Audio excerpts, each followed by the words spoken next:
North Korea में military parade की धूम और नारों के बीच इस अजीब माहौल में एक कम उम्र खातून अपनी हल्की सी मुस्कुराहट लिए खड़ी है। ये कोई आम खातून नहीं, ये हैं किम यो जोंग, नॉर्थ कोरिया के supreme leader Kim Jong Un की इकलौती और छोटी बहन। पर इस भोले भाले चेहरे को दुनिया की सबसे खतरनाक खातून के नाम से याद किया जाता है। जी हाँ, most dangerous women in the world. ये सिर्फ क्रिटिक्स के अल्फाज नहीं बल्कि एक्सपर्ट्स का कहना है कि किम यो जोंग को किसी भी सूरत हल्के में ना लिया जाए। आज हम नॉर्थ कोरिया की बंद दुनिया के अंदर झांक कर देखेंगे कि कैसे इस खातून ने खामोशी से ताकत का जाल बुना है। एक ऐसी औरत जो जरूरत पर बेरहमी से वार भी कर सकती है और अपनी मुस्कुराहट से दुश्मन को बहलाना भी जानती है। आखिर क्या वजह है कि दुनिया आज इन्हें तारीख की सबसे खतरनाक औरत कहने पर मजबूर है। ज़ेम टीवी की वीडियोस में एक बार फिर से खुशामदीद। नाजरीन, किम यो जोंग की पैदाइश 1987 के आसपास प्योंगयांग में हुई। यूएस ट्रेजरी के मुताबिक 26 सितंबर 1989 और साउथ कोरियन एक्सपर्ट्स इन्हें 1987 की पैदाइश बताते हैं। असल डेट शायद यकीन के साथ कोई नहीं बता सकता, पर यह बात कंफर्म है कि ये north Korean dictator Kim Jong Il की सबसे छोटी बेटी और आज के supreme leader Kim Jong Un की सगी बहन है। उनकी वालदा को योंग हुई ने 3 बच्चों को जन्म दिया था। किम जोंग चोल, जिनको पॉलिटिक्स का बिल्कुल शौक नहीं है, वो म्यूजिक बजाने के शौकीन हैं और अपनी धुन में ही रहते हैं। दूसरे नंबर पर हैं किम जोंग उन, जो नॉर्थ कोरिया का हालिया चेहरा बने हैं। और तीसरे नंबर पर हैं किम यो जोंग, 2 भाइयों की लाडली बहन। इन्होंने अपना बचपन प्योंगयांग के प्राइवेट कंपाउंड की अलग थलग ऐशो आराम की दुनिया में अपने भाइयों के साथ गुजारा, लेकिन इन्हें कभी दुनिया के सामने नहीं लाया गया। इनको दुनिया के सामने पहली बार 2011 में लाया गया, जब वो अपने वालिद के फ्यूनरल पर अपने भाई के साथ खड़ी देखी गई। पहले तो इन्हें कोई नहीं जानता था, लेकिन ये इशारा समझने वालों के लिए काफी था कि अब वो पावर के इनर सर्कल में आ चुकी हैं। उसके बाद किम यो जोंग अपने भाई की काबिले एतबार साथी रहीं, जब किम जोंग उन ने अपनी हुकूमत के रास्ते में आने वाली हर रुकावट को बेरहमी से हटाना शुरू किया। उनको हर मीटिंग, हर सेरेमनी में सुप्रीम लीडर के आस पास देखा गया। कभी वो डॉक्यूमेंट्स लिए खड़ी रहती तो कभी उनको एशट्रे के साथ देखा गया, ताकि उनके चेन स्मोकर भाई को ऐश गिराने में भी मुश्किल ना हो। दुनिया इन्हें एक असिस्टेंट के तौर पर देख रही थी, एक ऐसी बहन जो सिर्फ भाई की मदद कर रही है, पर हकीकत इससे काफी ज्यादा खौफनाक थी। इस गठजोड़ की असल वजह जानने के लिए कुछ साल पीछे चलते हैं। 90s की दहाई में किम जोंग इल ने अपने बच्चों को यूरोप भेजा था ताकि वो वहां अच्छी एजुकेशन हासिल कर सकें। किम यो जोंग को 1996 में स्विट्जरलैंड के बर्न शहर के एक स्कूल में भेजा गया, जहां वो एक फर्जी नाम के साथ पढ़ती रही। कुछ अरसे बाद इनको ज्वाइन किया किम जोंग उन ने। अब दोनों बहन भाई एक ही स्कूल में पढ़ने लगे और दोनों फेक नाम के साथ रजिस्टर्ड थे। किम जोंग उन का फर्जी नाम पाक उन रखा गया, जबकि बहन किम यो जोंग पाक मी यांग के नाम से रजिस्टर्ड थी। स्विट्जरलैंड में ये आम कोरियन बच्चों के तौर पर जाने जाते थे, लेकिन असल हकीकत कुछ और ही थी। ये दोनों बहन भाई शहर के एक आम से अपार्टमेंट में रहते थे, पर इस अपार्टमेंट को नॉर्थ कोरियन ऑफिशियल्स हर वक्त मॉनिटर करते थे। इनके साथ रिश्तेदार भी रहते थे और अंडरकवर बॉडीगार्ड्स की एक टीम भी। किम जोंग उन के क्लासमेट्स ने बताया कि अपार्टमेंट में बास्केटबॉल प्लेयर्स की फोटोज लगी थी, जो कि शायद किम जोंग उन का शौक था। लेकिन किम यो जोंग को उस वक्त भी काफी हिफाजत में रखा जाता था। कई साल तक इन्होंने कोरियन बच्चों की एक्टिंग की, लेकिन असल में उनके पीछे पूरी स्टेट मशीनरी काम कर रही थी। 2000 में किम यो जोंग वापस नॉर्थ कोरिया आ गई। 2007 में उन्होंने प्योंगयांग की किम इल संग यूनिवर्सिटी से कंप्यूटर साइंस की डिग्री हासिल की और इसी साल गवर्नमेंट की वर्कर्स पार्टी में एक जूनियर ओहदा भी अपने नाम कर लिया। पहली बार इनको अपने वालिद के फ्यूनरल पे 2011 में देखा गया। उसके फौरन बाद 2012 में इनको नेशनल डिफेंस कमीशन में टूर मैनेजर के तौर पर चुना गया। ये कोई मामूली पोस्ट नहीं थी, इनके पास जिम्मेदारी थी अपने भाई के ट्रैवल की। किम जोंग उन को कहाँ जाना है, किस रूट से जाना है, कब जाना है और साथ में क्या क्या जाएगा, ये सब किम यो जोंग ही मैनेज करती थी जब वो सिर्फ 23 साल की थी। यहाँ तक कि किम जोंग उन की सिक्योरिटी को भी यही प्लान करती थी। 2014 में पहली बार नॉर्थ कोरियन मीडिया ने किम यो जोंग का नाम ऑफिशियली डिस्क्लोज किया जब उन्हें वर्कर्स पार्टी के प्रोपेगेंडा एंड एजिटेशन डिपार्टमेंट का वाइस डायरेक्टर बनाया गया। ये है तो एक मीडिया डिपार्टमेंट या फिर मीडिया विंग, लेकिन इसका असल काम प्रोपेगेंडा करना और यहाँ की आवाम को अपने लीडर के बारे में मुख्तलिफ नजरिया दिखाना है। 1 साल के अंदर अंदर वो खामोशी से इसी इदारे की असली मालिका बन गई। बेशक कागजों में कोई और बड़ा ऑफिसर था, लेकिन चलती सिर्फ किम योंग की ही थी। इनके पास प्रोपेगेंडा चीफ का ओहदा आ चुका था। नॉर्थ कोरिया जहां मर्दों का राज रहता है, वहां एक खातून का इतने बड़े ओहदे पर पहुंच जाना किसी मौजज़े से कम नहीं था। प्रोपेगेंडा मशीन की लगाम हाथ में लिए किम यो जोंग ने अपने भाई की पर्सनैलिटी को दादा किम इल संग की तरह मजबूत बनाने की कोशिश की। इस वक्त तक वो नॉर्थ कोरिया में जुल्म की उतनी ही जिम्मेदार थीं जितना किम जोंग उन थे, क्योंकि इनको नॉर्थ कोरिया में सुप्रीम लीडर से ज्यादा ताकतवर समझा जाने लगा। तभी 2017 में यूएस ट्रेजरी ने किम यो जोंग का नाम अपनी सैंक्शंस लिस्ट में डाल दिया। फरवरी 2018 में ये दुनिया के स्टेज पर तब चमक उठी जब वो विंटर ओलंपिक्स के लिए साउथ कोरिया गई।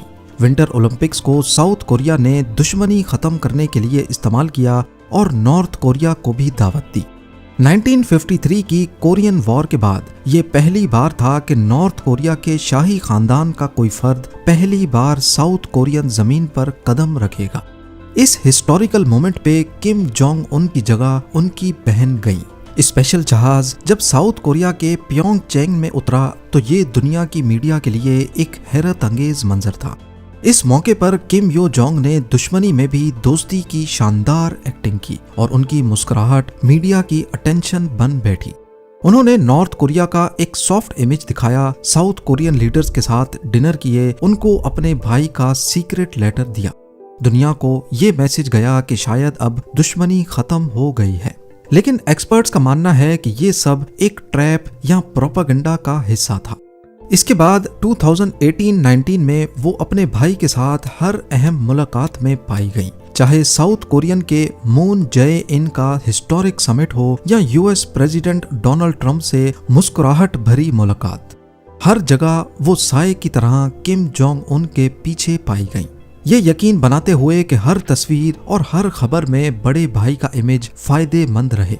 2019 के आखिर तक अमेरिका के साथ न्यूक्लियर टॉक्स नाकाम हो चुके थे। इस नाकामी का मलबा शायद किम यो जोंग पर गिरा और उन्हें खामोशी से पॉलिटिकल ब्यूरो से बाहर कर दिया गया। दुनिया ने समझा कि शायद शाही बहन का उरूज खत्म हुआ, लेकिन ये तो सिर्फ तूफान से पहले की खामोशी थी। अप्रैल 2020 में एक अजीब सूरत हाल पैदा हुई। डिक्टेटर किम जोंग उन अचानक मंजर आम से गायब हो गए। दुनिया भर की इंटेलिजेंस एजेंसीज और मीडिया में अफवाहें गर्दिश करने लगी कि शायद डिक्टेटर की मौत हो चुकी है। लेकिन इसी कहर आलूद सन्नाटे में नॉर्थ कोरियन मीडिया से एक ऐसी गरजदार आवाज निकली जिसने सबको दहशत में डाल दिया। पहली बार किम यो जोंग के नाम से एक जाती बयान जारी किया गया। उन्होंने साउथ कोरिया को डर से कांपते हुए कुत्ते से तशबीह दी जो सिर्फ भौंकना जानता है। ये सिर्फ एक धमकी नहीं थी, बल्कि दुनिया के लिए एक मैसेज था कि अगर भाई मौजूद नहीं तो बहन तख्त संभालने के लिए बिल्कुल तैयार है। नतीजा, कुछ ही हफ्तों में ना सिर्फ किम जोंग उन वापस आए, बल्कि यो जोंग को पहले से ज्यादा ताकत के साथ पॉलिटिकल ब्यूरो में बहाल कर दिया गया। इस एक वाक़े ने साबित कर दिया कि वो सिर्फ एक एडवाइजर नहीं, बल्कि इस रजीम की असली आयरन लेडी है। नॉर्थ कोरिया में ताकत का रास्ता अपनों की लाशों से होकर गुजरता है और किम यो जोंग इस खूनी खेल की एक माहिर खिलाड़ी है। 2013 में जब किम जोंग उन ने अपने सगे फूफा जैंग सोंग थाइक को गद्दार करार देकर मौत के घाट उतारा, तो कहा जाता है कि इस खौफनाक फैसले के पीछे उनकी बहन का ही दिमाग शामिल था। जैंग का जुर्म भी हैरत अंगेज था, सिर्फ इतना कि उसने एक इवेंट पर सुप्रीम लीडर के लिए दिल से ताली नहीं बजाई थी। इसी तरह 2017 में किम जोंग उन के सौतेले भाई किम जोंग नैम को मलेशिया के एयरपोर्ट पर जहर देकर मार दिया गया और दुनिया इस कत्ल के पीछे सीधा किम रेजिम का हाथ मानती है। रीसेंट रिपोर्ट्स के मुताबिक नॉर्थ कोरिया में कुछ हाई रैंकिंग गवर्नमेंट ऑफिशियल्स को मौत की सजा सिर्फ इसलिए दी गई क्योंकि उन्होंने यो जोंग के सामने रिस्पेक्ट में पेश आने में थोड़ी देर कर दी थी। जून 2020 में किम यो जोंग के हुक्म पर नॉर्थ कोरिया ने साउथ नॉर्थ लिएजॉन ऑफिस की बिल्डिंग को धमाके से उड़ा दिया ताकि साउथ कोरिया को सख्त सबक दिया जा सके। ये बिल्डिंग दोनों मुल्कों के बीच दोस्ती की आखिरी उम्मीद के तौर पर काम कर रही थी। किम यो जोंग सिर्फ फैसले ही नहीं करती बल्कि उनकी जबान से निकलने वाले अल्फाज भी किसी हथियार से कम नहीं। उनका लहजा उन डिफेक्टर्स के लिए निहायत ही गलीज है जो नॉर्थ कोरिया छोड़कर भाग चुके हैं। उन्हें वो स्कम और गलीज कीड़े कहकर पुकारती हैं और खुलेआम धमकी देती हैं कि उन्हें इस गद्दारी की खौफनाक कीमत चुकानी होगी। लेकिन उनका गुस्सा सिर्फ अपनों तक महदूद नहीं। 2023 में उन्होंने दुनिया की सबसे बड़ी ताकत अमेरिका के सदर जो बाइडन को बुढ़ा शख्स जिसका कोई मुस्तकबिल नहीं कहकर मुखातिब किया। सिर्फ यही नहीं, उन्होंने साउथ कोरिया के प्रेसिडेंट को अमेरिका का भूखा कुत्ता तक कह डाला। इन अल्फाज से जाहिर होता है कि किम यो जोंग का अंदाज किसी मर्द डिक्टेटर से हरगिज कम नहीं और वो जब गुस्से में आती हैं तो किम जोंग उनसे कहीं ज्यादा बोल जाती हैं। आज किम यो जोंग को नॉर्थ कोरिया की डिफेक्टो नंबर 2 लीडर समझा जाता है। वो मुल्क की सबसे ऊंची डिसीजन मेकिंग कमीशन की मेंबर हैं और अपने भाई के साथ मिलकर हुकूमत चलाती हैं। ऑफिशियल तौर पर वो प्रोपेगेंडा चीफ हैं मगर हर पॉलिसी और फैसले में उनका गहरा दखल होता है। रिसेंटली उन्होंने किम जोंग उन की तरफ से कम 40 रस्मी बयानात जारी किए हैं जो पहले सिर्फ सुप्रीम लीडर ही दिया करते थे। इससे अंदाजा होता है कि वो अब खुद मुल्क की माउथ पीस बन चुकी हैं। कई एक्सपर्ट्स उन्हें नॉर्थ कोरिया की फीमेल को डिक्टेटर करार देते हैं। दुनिया ने पहले कभी नहीं देखा कि एक खातून लीडर दूसरे मुल्कों को न्यूक्लियर जंग की धमकियां दे रही हो। इन सब हालात को देखते हुए एक्सपर्ट्स मानते हैं कि अगर किम जोंग उन को कुछ हो गया तो पावर्स सबसे पहले किम यो जोंग के पास आएंगी। नॉर्थ कोरिया से फरार एक डिप्लोमेट थाई योंग हो कहते हैं कि अगर किम जोंग उन अचानक मर गया तो रूल्स के मुताबिक नई लीडरशिप यो जोंग को ही मिलेगी क्योंकि अभी तक की रिपोर्ट्स के मुताबिक किम जोंग उन का कोई बेटा नहीं है और अगर हो भी गया तो उसे मैच्योर होने में काफी टाइम लगेगा। इससे साफ साफ जाहिर होता है कि इस सूरत में अगली बारी यो जोंग की ही है। पर क्या यो जोंग हिस्ट्री में सबसे पावरफुल लीडर रही हैं या हिस्ट्री पहले भी ऐसा कुछ देख चुकी है? इतिहास में देखा जाए तो कुछ खवातीन ने अपने जमाने में खौफ की हुक्मरानी जरूर की है। मिसाल के तौर पर चाइनीज एम्प्रेस वू जीटियन ने 7वीं सदी में अपने शौहर के बाद ताकत पर कब्जा कर लिया और अपने मकसद के लिए अपनों को भी कुर्बान करने से गुरेज नहीं किया। यूरोप की क्वीन मैरी ट्यूडर ने छोटी सी बात पर अपने मुल्क में खून की नदियां बहा दी मगर इन पुरानी मलकाओं के पास ना न्यूक्लियर बटन था और ना ही ऐसी बंद सोसाइटी जहां कोई उनकी मर्जी के खिलाफ बोल भी ना सके। आज किम यो जोंग के पास ये दोनों चीजें मौजूद हैं। इसीलिए बहुत से लोग मानते हैं कि वो वाकई दुनिया की सबसे खतरनाक औरत बन चुकी हैं। इन सब इंसिडेंट्स के बाद अगर अब भी कोई उनके औरत होने की वजह से उन्हें कमजोर समझता है तो वो उनकी सबसे बड़ी गलती है। एक वक्त था जब दुनिया उन्हें सिर्फ एक साइलेंट सपोर्टर समझती थी लेकिन आज वो नॉर्थ कोरिया की सबसे ताकतवर और पुरअसरार औरत बन चुकी है।